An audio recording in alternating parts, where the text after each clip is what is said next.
My grandparents left me everything in their will.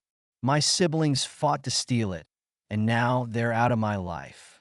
I'm 33M, and I'll be honest, I didn't expect my life to spiral into a family war after my grandparents passed.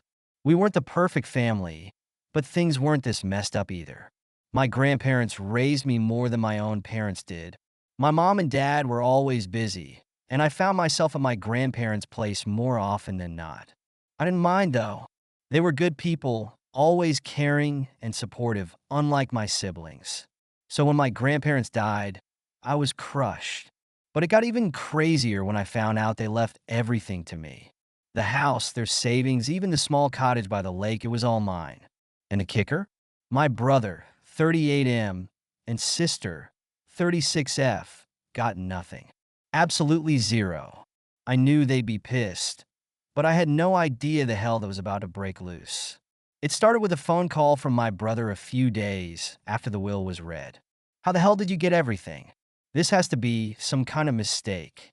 He shouted into the phone, his voice dripping with entitlement. "It's not a mistake," I said, trying to stay calm. "That's what they wanted. They left it all to me." "Bullshit." He snapped. "They were probably senile. You must have convinced them, manipulated them somehow." I hung up before the conversation could get any worse. I knew my brother was going to lose his mind, but I wasn't ready for what came next. My sister, who I thought might be a little more reasonable, showed up at my house the next day.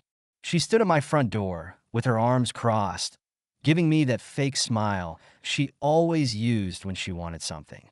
"We need to talk," she said, pushing her way inside before I could even respond. "What's there to talk about?" "The will was clear," I said, shutting the door behind her. She sat down on my couch, tapping her nails against her knee. "You don't need all of that. I mean, come on, a whole house and the lake property? You can't even use it all. It would be better if we split it. Fairly." "I don't think that's what fairly means," I replied. "Grandma and Grandpa left everything to me for a reason. You barely saw them." Her fake smile dropped instantly, replaced with a look of pure venom. "You're really going to be selfish about this? After everything we've been through?" I wanted to laugh at her audacity. "Everything we've been through? I'm the one who was there for them, not you. They left it to me because they trusted me, not because I asked for it." She stood up, shaking her head. "This isn't over." And it wasn't. My siblings took their entitlement to the next level, dragging me into court. They challenged the will, claiming my grandparents were mentally unfit when they wrote it. The same grandparents they barely visited, mind you. The same ones they ignored unless they needed money. Their argument? They claimed I manipulated my grandparents into leaving me everything, painting me as some kind of schemer who isolated them from the rest of the family. It was complete nonsense, but they had no shame in pushing that narrative. The legal process dragged on for months. My siblings' lawyers kept finding ways to stall and complicate things, hoping I'd eventually give up or settle just to end the nightmare. But I wasn't backing down. I knew I had to honor my grandparents' wishes, no matter what. The whole ordeal took a toll on me. I was exhausted, mentally and emotionally. The back and forth in court, the dirty tricks they pulled, it felt like a never-ending assault. My brother, always the more aggressive one, started spreading rumors that I'd stolen money from my grandparents while they were still alive, claiming I'd been funneling their savings into my own accounts. He even tried to get our parents involved, hoping they'd pressure me to back off. "Why can't you just settle this?" My mom pleaded during one of her calls. "This is tearing the family apart. You can share some of it with your siblings, can't you?" "It's not about sharing, Mom. It's about what Grandma and Grandpa wanted. They left everything to me for a reason. They knew my brother and sister would waste it. You're all family. Family should stick together." I was getting tired of hearing that. Family should respect each other's decisions. But they don't. They're trying to manipulate the situation because they're mad they didn't get a cut. The turning point came during a court hearing. My siblings had nothing but accusations. No proof. They were just hoping the court would buy into their sob story. But I wasn't going to let them walk all over me. I had kept quiet up until this point. But it was time to go nuclear. I had done my homework. See, my brother and sister weren't exactly saints. They'd both been in legal trouble before. Stuff they kept hidden from the rest of the family. My brother had a record for fraud. Nothing major, but enough to raise eyebrows. And my sister? She'd been caught shoplifting a few years ago, though she'd managed to sweep it under the rug. I brought that up in court. You're claiming I manipulated our grandparents? I said, addressing the judge. But what about them? My brother has been arrested for fraud. My sister's been caught stealing. They didn't show up for our grandparents unless they wanted something. And now they're trying to take what doesn't belong to them. The courtroom went silent.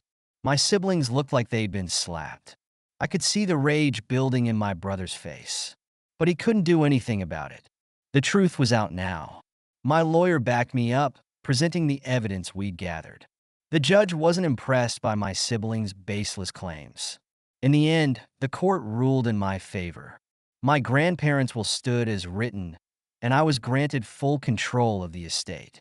My siblings were livid. My brother stormed out of the courtroom without a word, and my sister, who had been quiet through most of the hearing, just glared at me before following him out. They lost and they knew it. I'd like to say that was the end of it, but it wasn't. My siblings tried one last desperate move a week after the ruling. My brother called me, trying to sound calm and reasonable, which wasn't like him at all. Look, we don't need to keep fighting, he said. We can work something out. I know we've had our differences, but there's still time to fix this. You don't need everything. Just give us a little, enough to help us out, and we'll drop everything. No more drama. I couldn't believe he was still trying. You really don't get it, do you? This isn't about the money. It's about respecting what Grandma and Grandpa wanted. They didn't trust you for a reason, and I'm not going against their wishes just because you're pissed off. His voice hardened. You're making a mistake. You'll regret this. No, I said. I won't. And that was the last time we spoke. They've both cut me off since then, and honestly, I'm fine with it. I don't need people in my life who would go to such lengths to take what isn't theirs. It's been a few years since all of this went down. I still have the house, the savings, and the cottage. I visit the lake property often. It's peaceful, a reminder of my grandparents and everything they stood for. My parents, they're still stuck in the middle trying to play peacemaker, but I've made my peace with it.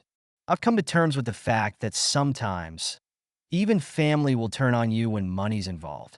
If there's anything I've learned from this, it's that entitlement can make people do crazy things. My siblings thought they were owed something just because we share the same blood, but that's not how life works. You earn trust, and if you break it, don't expect to be rewarded. So yeah, I won everything, but I also lost 2 siblings in the process. Maybe that's the real cost of inheriting a family fortune. Realizing that money can turn even the closest relationships into battlegrounds. Thank you so much for listening to my story. If you have any thoughts, I'd love to hear them. So please leave a comment. Don't forget to like and subscribe if you want more stories like this one.